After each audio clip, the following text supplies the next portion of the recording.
5. Mabel's heart began to thud so hard, she could feel her heartbeat throbbing all the way down to her toes. Her feet felt leaden, and her shoes were tight. Her brain was telling her to run up those stairs, grab the child — she couldn't weigh very much now, could she? — and race her back downstairs. Whatever was up there, Christy hadn't wanted her to see, and Mabel didn't want to see it either. Her instincts kept her glued in place. There had to be some way to coax Twyla downstairs without having to go up there herself. "Twyla, hey, how about you come back down here?" Mabel called as nicely as possible. She gripped the polished wood banister with both hands and squeezed.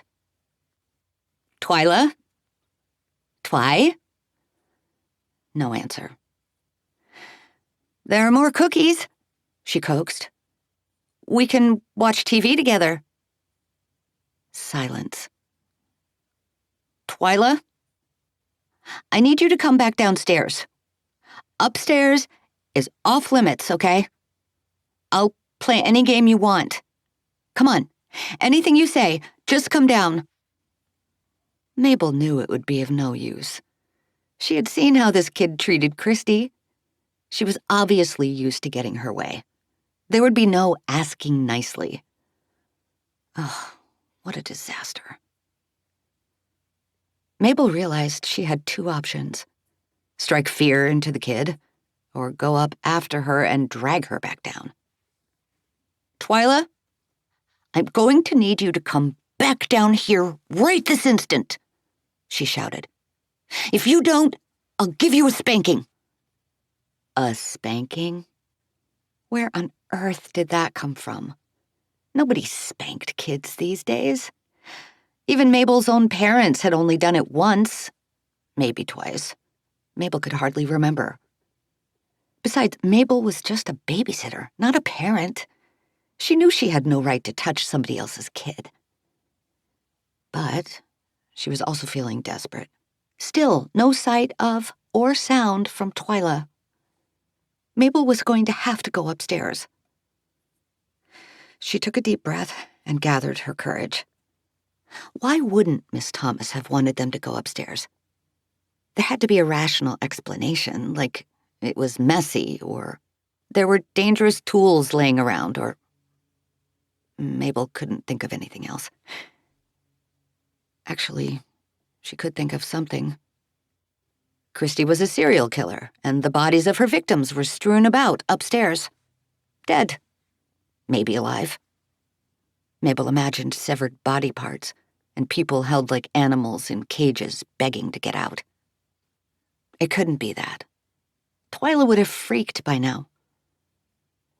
Mabel put her foot on the first step. It creaked loudly as she put her weight onto it. "Twyla! Don't make me come up there," she called out. But there was a shakiness to her voice. No hiding her own fear. One foot after the other, Mabel climbed the stairs slower than a sloth crossing a busy road. She paused halfway up.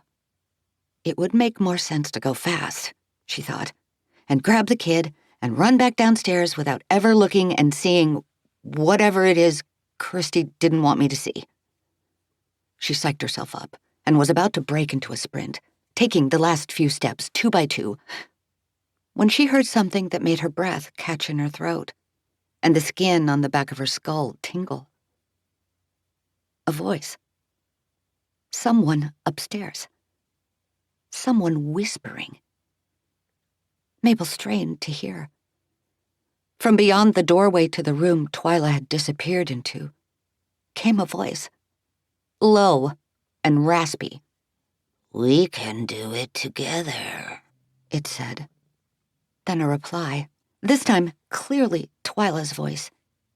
"Yes, together." The low voice again. "We're running out of time." "Yes," Twyla agreed. "No time at all." "Are you up for an adventure?" "Of course." Mabel felt slightly nauseous. Was someone up there in that room with the little girl? She knew the right thing to do was keep her safe, even if Mabel herself was feeling scared. She clenched her teeth and powered through her terror, expecting to burst through the doorway, grab the kid, and run. But when Mabel landed inside the room, what she found was not what she expected. Twyla sat up in a twin bed, her legs under the bed covers, looking like a sweet character from a storybook. The only light in the room came from the closet. The closet door was half closed, casting a beam on the foot of Twyla's bed, where a train toy sat facing her, speaking its characteristic catchphrases.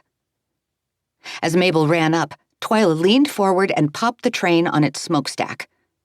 She turned and looked at Mabel as the toy said, "Let's play a game." The batteries must have been low, for the thing sounded odd, its recording gravelly and garbled. Mabel sighed. It was just a toy. That was all. Not a person.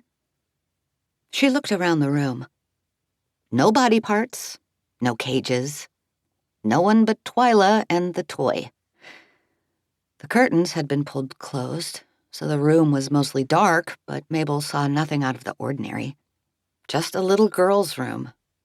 Somewhat bare, but with all of things anyone might expect. A dresser, a wire basket full of stuffed animals, a rug covered in toys and games. Whatever Miss Thomas hadn't wanted Mabel to see must have been in another room. "Twyla, you scared me," said Mabel as she put her hands on her hips. "I think you know we're not supposed to be up here. Come on, let's go back downstairs." Twyla didn't move. "You can bring that toy if that's what you came up here for. Just, let's go." Twyla looked at the train, considering. "His name is Lazybones." "Great. Yeah. Bring ol' Mr. Lazybones downstairs." "His name isn't Mr.," Twyla said with a hint of frustration. "He likes it when I call him Bones." She grinned at the toy. "Yeah, cool. Whatever. Just come on now." Twyla picked up the toy and held him in her arms, stared lovingly into his face.